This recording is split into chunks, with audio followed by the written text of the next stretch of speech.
Welcome, everyone, to the Firing the Man podcast. On today's episode, we take a deep dive into what is needed to start an e-commerce business. Now, Ken, how many people have we talked to at various meetups or networking events that have said, I want to start my own business, but I just don't know what I need to do? Yeah, a lot. And I think it's information overload when, you just have all of this stuff flowing in like what do they use it? A fire hydrant, right? Coming on. And so this episode we've put together, it's broken down into two parts, and we've kind of, did a deep dive and put a big list of needs and wants. And then, David and I put some of our needs and our wants on here and to hopefully give a roadmap, at least a rough breakdown of what you need and maybe what you want and what you might want to wait to get. So, yeah, David. Yeah, absolutely. And I think the goal for this episode is to break down barriers and to push people in the direction of starting their own e-commerce business. And the reason that we're making the distinction between wants and needs is, as you'll hear later in the episode, the list of needs is very short. I'll contrast an e-commerce business with, say, a coffee shop. If you want to start a coffee shop, you need to have an espresso machine. You need to have rent on a building. You need to have employees, a cash register. To start an e-commerce business, you need much less than that. And so I would say the barriers to entry are much lower. And so anyway, let's just jump right into it. Number one on the needs list, you need a business name. And we've talked about this on previous episodes, but you're going to want to, come up with a list of names, and then, go to uspto.gov and see if there's any trademarks on them. You're going to need to get, a URL. So make sure that your business name, the URL is available. And then go out onto social media and make sure all the handles for your particular brand name are available. And Ken, when I was writing this up, I was thinking about when we were doing the Firing the Man podcast. I mean, how many names did we come up with? It was a lot. It was a spreadsheet full of names, and yeah. So it is sometimes a daunting task, and but what you mentioned, David, the USPTO, making sure that it's available, and there's actually I actually used a service on Fiverr once. So to get business names, and they do all this verification. They check USPTO, they check domain names and social medias. And so if you're stuck on that and not moving forward, outsource it, because believe me, this is a step that a lot of people get stuck on. Yeah, I think if I recall, when we were doing the podcast name, we set aside 1 week for brainstorming, and then the next week we set a deadline and said we're going to have a decision made, and I think that was the move, because you can get kind of analysis paralysis in this stage of the game. Yeah, absolutely. So to round it out, like David mentioned, USPTO domain. You want to register whatever name you decide. Before you decide and register it, make sure the domain is available and reserve it. I would recommend reserving. It's just a few bucks. Get it reserved. And then social media accounts. Go and register for social media. Whatever makes sense for your niche. Maybe all of them as you can think of. Maybe, so Facebook, Instagram, YouTube, those are the big ones. Pinterest. If TikTok makes sense, get it. LinkedIn, if you're B2B, that would make sense. So yeah, whatever kind of makes sense. Go out and grab them. Just reserve them. You don't need to. You don't have to set anything up at that point. Just reserve the names, and you're ready to go. And then file with the USPTO. Absolutely. So number two on the needs list is the EIN, Employee Identification Number, and you can get one of these from the IRS website. This would be like setting up your LLC, and this may seem like an intimidating step to some people. But if you type into YouTube, get LLC on IRS website, there's a bunch of videos that'll walk you through it. It is literally from start to finish a 10-minute process. If this is intimidating to you, use a company like LegalZoom. I think they charge about $200, but this employee identification number is going to be kind of like the social security number for the business. It's the unique identifier, and as you register with Amazon or other sales channels, that's going to be a requirement, is to have that EIN. Yeah, absolutely. And so I'll share my experience with these. And so I use LegalZoom for one of my entities, and I think it was, and I got all the bells and whistles, and I think it was like $400 or $450, and I got all these like binders and little seals and all this other stuff you don't need. But yeah, the bare minimum. If this is an intimidating step for you, LegalZoom, a couple $100, you get it done. Now on future businesses that I opened, David showed me the website to go and register, and it took 10 minutes. It literally took 10 minutes. So it's not complicated. I was able to do it, so you're going to be able to do it. So yeah, you can go either route, but it's pretty easy. The number 3 on the list is a business bank account and a credit card. And Ken, I'm curious what your experiences have been here. Is this something you did right away? It is. I did to an extent. I had some stuff on personal credit card, so I had to unwind that after about 6 months. But pretty early on, I opened a business bank account and used everything there. I used my personal card for about 6 months, and then I opened a business card, and so I had all those integrated. But yeah, this is crucial. Something as early as possible you should get, so you don't mix your personal and your business finances.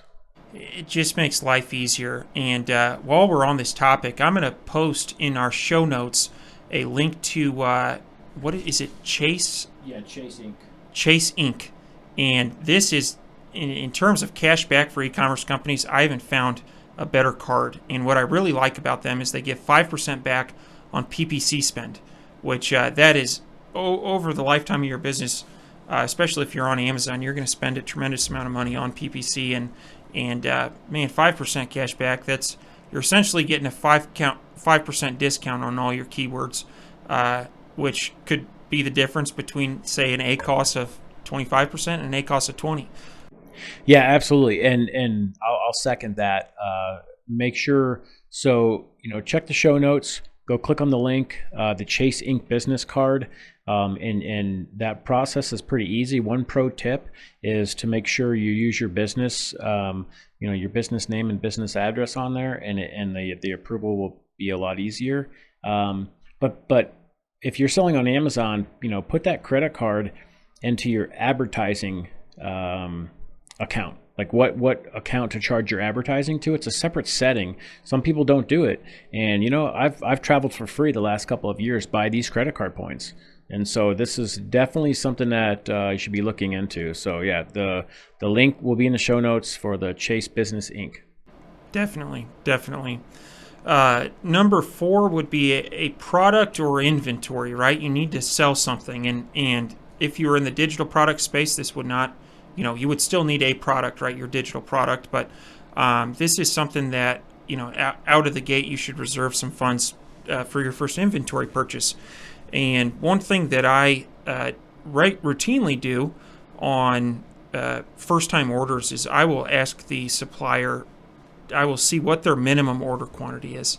And some suppliers will say, listen, if you want to buy this from us, you got to buy 5,000 units. And if you're rolling the dice and aren't really sure if that product's going to sell, it's better to have 500 sitting in your basement than 5,000 if this doesn't work. And so, any other thoughts on this?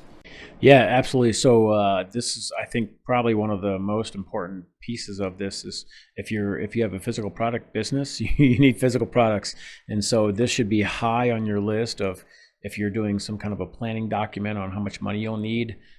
This should be high on there, and the more inventory you can purchase, it's going to help you scale quicker. But like David said, you have to, this is kind of a more of a sweet science, and you have to test it, and definitely don't make any rash decisions in buying a ton of inventory if you don't have a proven model that you can sell it. Go for the smaller, but have enough to ramp up. I have enough cash flow and reserves to ramp up if it does go well. Absolutely. Absolutely. And number 5 on the needs list is a computer. And, when I think of hard assets required to run one of these businesses, you got to have a computer. And but really, that's it. Going back to my example about a coffee shop, needing an espresso machine and a cash register, and your computer serves a lot of those functions, and you can do really everything you need on your computer. Now, for those of you just getting into this, please know that you don't need to go out and buy a brand new computer. I think when I started, I was using a 5-year-old MacBook Pro. When you started, what were you running? Yeah, I think I was using an old laptop that I had laying around, so it was not super powerful. I did wind up upgrading it today. I'm using a Lenovo IdeaPad, and just the other day, you and I had a discussion on what you just said. A laptop is like kind of the core of your business, especially if you're agile and you're moving around, commuting. And so this is something that I would definitely consider getting a higher end business laptop, something powerful that can function for a while with what you're doing, because this is the core of your business, and you don't want to be sitting looking at a screen with a circle that's spinning all day. Yeah, absolutely. A carpenter has a hammer, and we have our computers, and that's what we go to market with. And so anyway, I would say, in terms of compute, I do like having a nice computer. I'm on it, 8 to 10 hours every day, and so I like having a nice computer. However, if you don't have a computer and you're just getting into this and funds are tight, and you had the option of buying a $2,000 computer or a $200 like a Chromebook, and then taking the remaining $1,800 and spending it on inventory, I think you'd be money ahead doing that. If I look at what I use on my computer, I use Microsoft Word, Excel, and the internet. I mean, there's some other programs that I use, but that's the core of what I'm using this for. And so, anyway, yeah, that's that is a need. That is a need for your business. Number 6.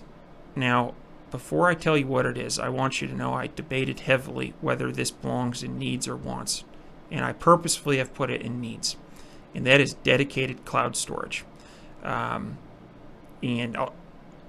Ken, what you're the network engineer. What are your thoughts here? Yeah, no, I agree with you. It's a need, and the reason that I think it's a need is because it's super cheap. Like with Google Drive, that's the service that I use, and I believe when you sign up for a Gmail account, you get I can't remember. I think it's maybe 100 gigs for free, and then you can get, I think it's a terabyte for 99 cents. I could be misspeaking, but it's cheap. You get free. You sign up for a Gmail account and you get free cloud storage on Google Drive, and then it's 99 cents upgrade for more storage. And so the reason I say this is a need is if I store all of my crucial files, like anything that runs my business, I store on the Google Drive. And so if my laptop, if I was at the coffee shop and I dropped my laptop and it broke, I could go get a new one, log into Google Drive, all my documents are there. Now, if, same thing, if your house burns down, whatever, having your business documents on the cloud is crucial. Absolutely. Absolutely. Number 7 is internet access, and this one's pretty self-explanatory, but you spend, if you're an online business, you need access to the internet. I'm not sure if there's really a whole lot more to say on this topic. Number 8 would be a dedicated space for your work. And this is something, whether it's a spare bedroom, whether it's a corner in your basement, it is good to have a spot where you can work on this business consistently. What are your thoughts here, Ken? Yeah, absolutely. And back to that internet access, just just because I'm a network engineer and I'm a massive Elon Musk fan. Starlink. If let's say you're in rural Montana, or you're somewhere where you cannot get a quick internet access, you don't have access to it. Starlink is opening up in certain areas. So I think it's $99, and you can get like 130 meg. And if for anybody that doesn't know what Starlink is, it's Elon Musk's, I think it's a division of SpaceX, and they launched, I think they're launching a total of 10,000 satellites. They have, I believe they have 1,000 in the air now, and it's creating basically a web of a satellite constellation that'll cover the entire Earth with broadband internet, and then so you can, it's $99 for a really fast connection. That's wild. Yeah, I'm glad that you mentioned that because, like I live in kind of a rural area, and we ended up having to pay like $3,000 to have a line run directly to our house, and the alternative was these satellite companies and you get so much data per month, and you watch one Netflix show, and you've cashed in on all of your data for the month, and so. Yeah, that's a good move for people that are living in a rural area. Now, back to the original one, the dedicated space for your work. I like this on a couple of different levels. One, it'll make you more productive, right? And so if you don't have a dedicated space, now this is something like you can do without, but it's something that would help you be way more productive. And the other reason is, I like to have a separation of like my work area and then my relax area. And so if you have it all in one space, then you can't, it's tough to switch your body and say, hey, I'm going into relax mode if you're sitting at your work desk, So if possible, try to have a dedicated space. Even if you live in an efficiency apartment or something, maybe just like one corner of it, and then that's kind of your workspace, and the rest of it is your area to kind of relax and have your own personal time. But yeah, no matter where you are, I think a dedicated space for work is important. Yeah, so the next one is a mentor, and there's a couple of different things that go with this, but having a mentor, David and I always say, if you want to get somewhere, find someone that's been there and ask them how they got there, right? So if you want to start a physical products business selling on Amazon and e-commerce, you need to find someone that's done that and go ask them how they did it. I do not recommend paying for a mentor if you're just starting out, but something that I've learned along the way and from David is, you can find someone that's in your space, that's somewhere where you want to get, and they know the knowledge that you want to know. You can just go to them and ask them if you can trade your time, if you can work for them for free, if they'll mentor you. And usually you can find people that will, they'll say, okay, yeah, if you want to do this for 10 hours a week, then I'll spend a couple hours a week coaching you, or whatever, work out some kind of an agreement. You can get a free mentor that way. Absolutely. And I think that mentorship is one of those things that people often don't think about. But if someone came to me and said, I'll shovel your driveway, I will do anything to talk with you for an hour a week, most likely I'm going to give that person a shot, right? And if you look at your body of skills, you've got something to offer up. Everybody's got something to offer up. And so, I came to the mentorship game a little late. I think I tried to learn everything on my own through YouTube and podcasts. That works, but boy, it's a good way to skip to the head of the line is just to get a mentor. Yeah, absolutely. And on that note, like as we're talking about knowledge, there's two other things that come to mind. Books. Like books has been they've played a massive role in David, you and I, of learning what we have and helping us progress. And books are cheap, like I have an Audible subscription. It's like $10 a month or something. And, that's super cheap. You can buy books on Amazon. They're super cheap. Go to the library, free books, right? And the other thing is buy a course. So we talk about it all the time. If you want to get somewhere, find someone that's been there and ask them how they did it. Same thing with a course. There's a lot of great courses out there, and there's a lot of horrible courses out there that they're predatory and they're going to take your money and not really teach you a lot. So I've seen courses 5,000, 10,000. They prompt you, hand holding, everything else. I would never spend more than $1,000 on a beginner level course. And I've probably bought 6 or 8 courses in the last 5 years. And before I buy any course, if it's under $100, I'll buy a course without doing a lot of research on it. But if it's an expensive course, I'm gonna follow that person for a while and research and watch their YouTube channel and see how they're interacting and see if they know what they're talking about before I pull the trigger on that. But I definitely think a course is the way to go. You can pay for knowledge that someone else has, and you can get it quick, and you can do it on your own pace. Absolutely. I would second that. I would second that for sure. All right. Part 2 of the episode, wants. And we're going to go deep here on a couple very specific items. Are these something that you need to start a business? No, but they're going to make your life more enjoyable. And there are things that Ken and I have acquired over the last couple years, and we really like them. So number 1, a comfortable office chair. I'm sure some of you have heard sitting is the new smoking. And, I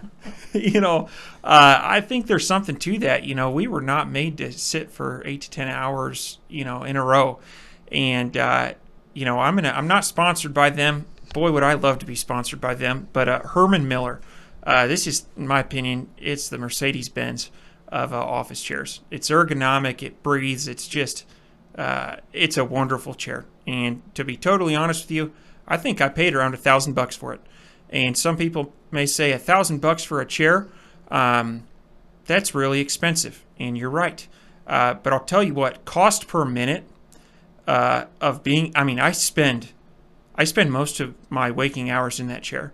And so it is just nice to have it. Ken, what are you running for an office chair? Yeah, I have a Herman Miller, and I definitely agree with you, David. It is it's worth it. Same thing with your bed. Are you gonna have a junky bed to sleep in? You spend a third of your life in the bed. The same thing with the chair. If you're running a business, you're spending a good amount of time in a chair, and I think it's just like putting food in your body. Is it going to give you enough energy to last throughout the day? Same thing with a chair. If you have a shitty chair and it hurts your back or your butt and you're moving around and you're not comfortable, you're not going to be as efficient and work as hard. And so, like you said, cost per minute of that, it's a really, really good investment if you have the money, but it's definitely a want. Absolutely. And there's a couple items on this list as we go through that are comfortable items, right? They make your life more comfortable. And I think I could make a business case for why you should have a Herman Miller. We all have, actually, this happened to me last night. I was in my office at about 7:30. I was getting kind of squeamish, but there was a couple things I wanted to finish up. And so I said, all right, I'm just going to power through the next half hour. And typically that's how a business day will end is, you can't sit still any longer, or your back starts to hurt or whatever. And so I think the more comfortable you can be in your office, the more time you're going to spend there. And as a result, the more work you're going to get done. And so, I've had a lot of evenings where I've pushed that extra half hour, and that's been a positive ROI activity. And I think one of the reasons that I've been able to push that extra half hour is because I was sitting in a comfortable chair. Yeah, absolutely. I think you could probably make a really good business case for that. Same thing with the next one on the list, number 2, dual monitors. I've been running dual monitors for I think 2 years now, and I used to just have. So this is my setup. I have a PC, I have a laptop, and then I have dual monitors. And so the PC is connected to one monitor, and then the laptop is connected to the second monitor with an extended display desktop. And so that's kind of my setup. And for me, it's easy to switch back and forth and get more done. I can use now I do 32-inch monitors, and so I can, if I'm doing graphics or on Canva or whatever, or watching a video or something, I can do it on the large screen and have more space. But for me, like, I get more accomplished versus having staring at like a 14-inch laptop screen versus having two massive 32-inch dual monitors. What do you think, David? It's funny. Do you remember that show Pimp My Ride? Yeah. So they would be like, all right, this Cadillac's rolling on 24s, and so to kind of take that same lingo, I'm running dual 27s in my office, and it's a good fit. It's a good fit, and I'll tell you one thing that I've looked at, and I think probably sometime in the next couple of years is that I'll invest in is those wraparound gaming monitors. There's something about that just looks cool, and so kind of continuing with this desk theme is take some time and set up your desk to be ergonomically correct. And I'm going to post a link in the show notes, but the Wall Street Journal did an excellent video on how to set up your desk so your spine is straight, so you don't get a sore neck. And this really isn't an investment in anything. And it has very practical advice. For instance, when you reach your hands out, you should be able to touch your screen. Here's where your mouse should go. Here's where your keyboard should go. Your knees should be at a right angle. And this, typically desks are one size fits all. I'm a taller guy, and I ended up, raising my desk by about 2 inches. And early on, I just found a couple books and wedged them under there. But, going along with this comfort thing, I think if you get your desk to fit you and you set things up ergonomically, you're going to feel better. You're going to get more work done. You're going to spend more time working. Yeah, I totally agree. And I think this is something that's on this list right here that it doesn't cost any money. And if you can set up your space to where it's more ergonomic and you can get more hours out of your day, and it's free, like that, why not?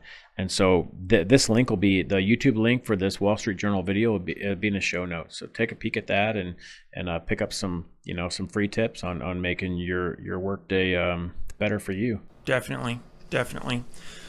Number 4 on the wants is overflow storage for inventory. And it seems like everybody runs into this at some point. They'll either have a huge order from China that they can't send all of it into Amazon warehouses or whatever. But Ken, you've seen my basement. It looks like a warehouse. I've seen your garage at times. It's looked like a warehouse.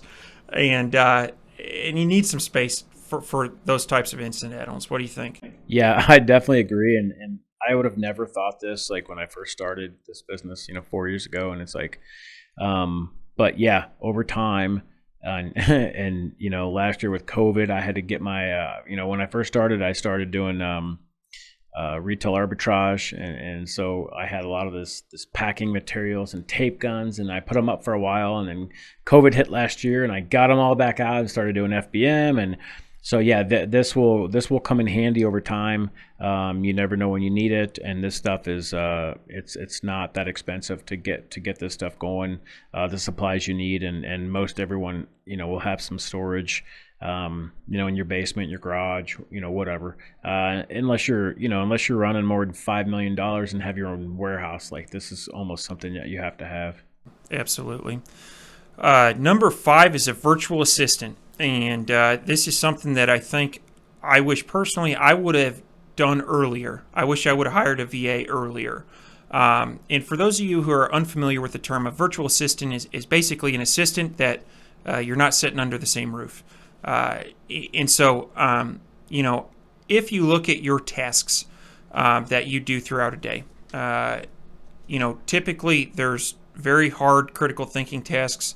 And then there's like some fairly easy but repetitive tasks. And those easy repetitive tasks are the ones that I like to sub out to a VA. And there's a lot of good websites out there that you can hire somebody, onlinejobs.ph. You can hire people from the Philippines. You can, Fiverr, Upwork. There's a lot of, people that you can hire from those websites. And what I'll say is, you don't have to hire them full time or even half-time. They can be one-off projects. So for instance, like if you're not good at Photoshop, you can hire somebody to do Photoshop for you. And so, don't, if there's a task that you don't know how to do, and I did this with Photoshop. I took a class on Photoshop. I bought the program, and come to find out, I could have hired someone on Fiverr for like $5 a photo, and the end product would have been way better. Yeah. And so, I would say it doesn't need to be a full-time VA, but, look at the tasks. If you divide tasks into two groups, ones that are heavy and you hate doing, and ones that are light, meaning that they're easy to do, right? You don't mind doing them. Take those heavy tasks and sub them out to somebody. And I think everybody should do that earlier on than they generally do. Yeah, so my follow-up to that, I would agree with that, and a couple of tips. I wish I would have hired earlier than I did. And like you mentioned, I would definitely recommend testing. Going to Fiverr, going to Upwork, and test out. Do a couple of put a couple of tasks or projects that you need done that you're not super good at. Put them on there and pay, and then you can go through that experience and see what it's worth and see what it's like. But yeah, onlinejob.ph, there's a lot of agencies that offer virtual assistants, and you can get them part-time, test, experiment with them. At the end of the day, like everybody, if you're working a full-time job, if you have a corporate job, you have a 40 hours, 50 hours you're working there, and then you got your family time. Like, what is your time worth, right? So if you're making, $25 an hour, $50 an hour, $100 an hour, whatever it is, that's what your time is worth, right? So if you can, for me, like editing a video, like it would probably take me 8 hours to edit a video, right?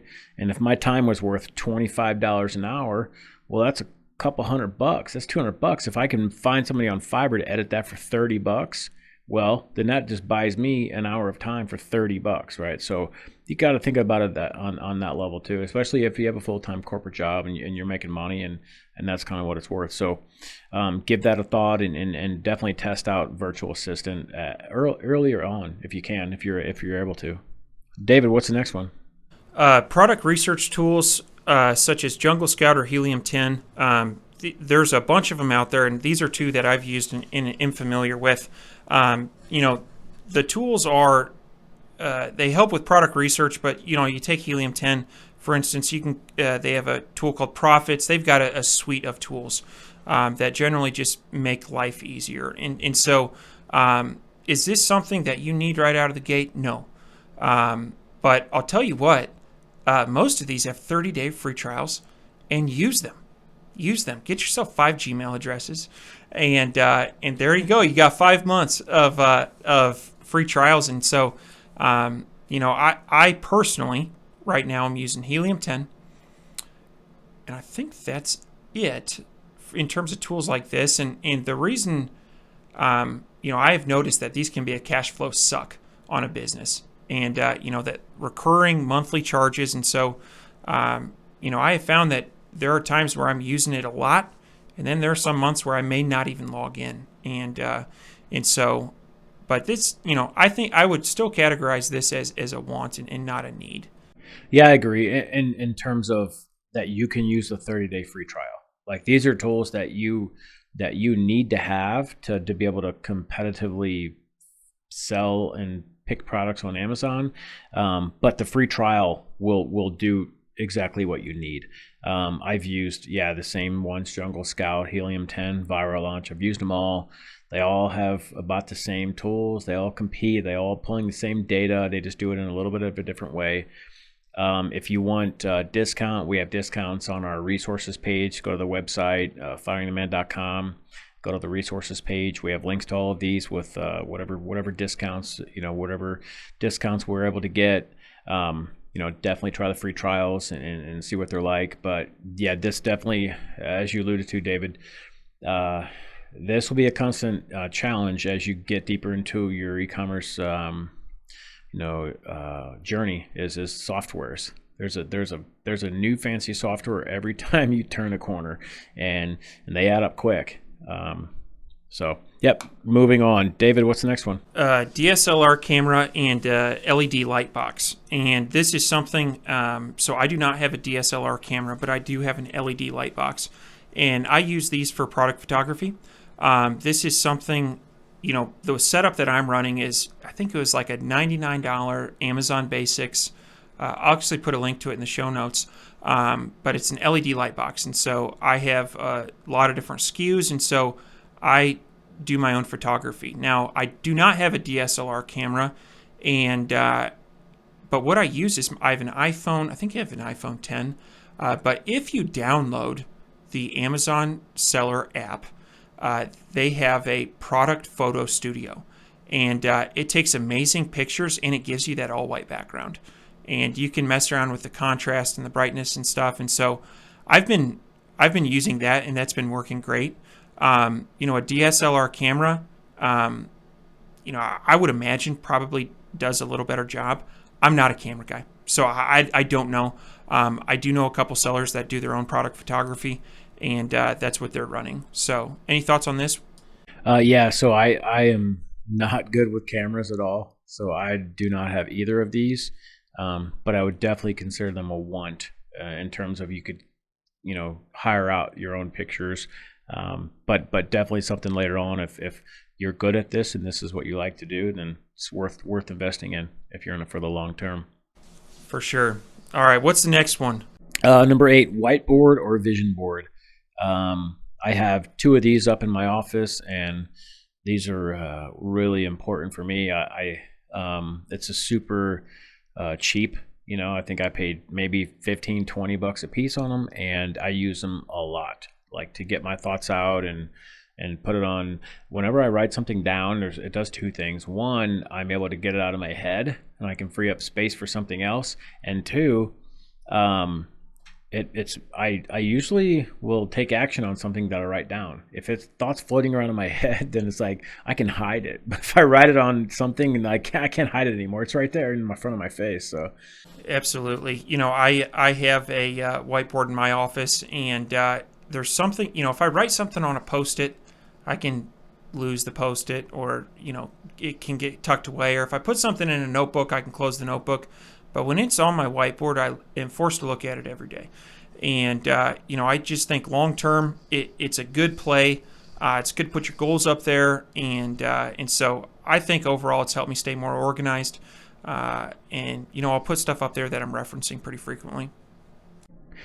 Yeah, awesome. So the next one, number 9, dedicated notebook. That's super cheap. Go to any office supply store. But it's something to keep your thoughts on in one spot.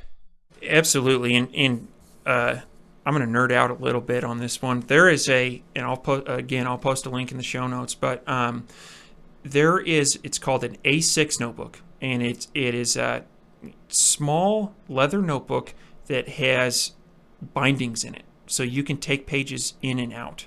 And so I really like that, because when I fill up a notebook, I can't do anything with it, right? It's just full. But there are I have in my notebook, I've been using the same notebook for 4 years, and I have a couple pages with tabs on them that say, ideas, and I don't want those to get lost in an old notebook. So, every 3 or 4 months, I'll fill that sucker up, and then I'll go back through, and any scratch paper or miscellaneous things I wrote in it, I'll take those out and replace them with blank sheets. And I really like that. If you're going to have a notebook, have one with binder clips in it. That way you can add and remove pages, is my opinion. That is a next level binder tip. I've never heard that, but yeah, leave it to the nerdy CPA to have a favorite notebook. All right, then moving on. The next one I've got is a leg lamp, or something that will make your space more comfy and make you want to be there and just enjoy your environment. Whether it's a leg lamp like what I have, or whatever else makes you comfortable and enjoy your space. I think it's important to like your workspace and to feel comfortable there. So maybe it's a bamboo shelf or a salt lamp or a small water fountain, whatever makes you comfy and enjoy your space. I think that's important. Absolutely. You know, I'm running dual Himalayan salt rock lamps right now, and the good vibes and energy that brings into my office is, I mean, just there's positive ions anywhere. If you walk in, you're going to get hit in the face with positive ions.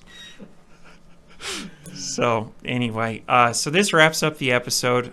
Needs and wants for your e-commerce business. Whether you're just getting started or you have an established business, I hope that you took away some pro tips. And we mentioned quite a few products, and so I will post links to all of those in the show notes. Thanks everyone for tuning in, and we'll see you next week.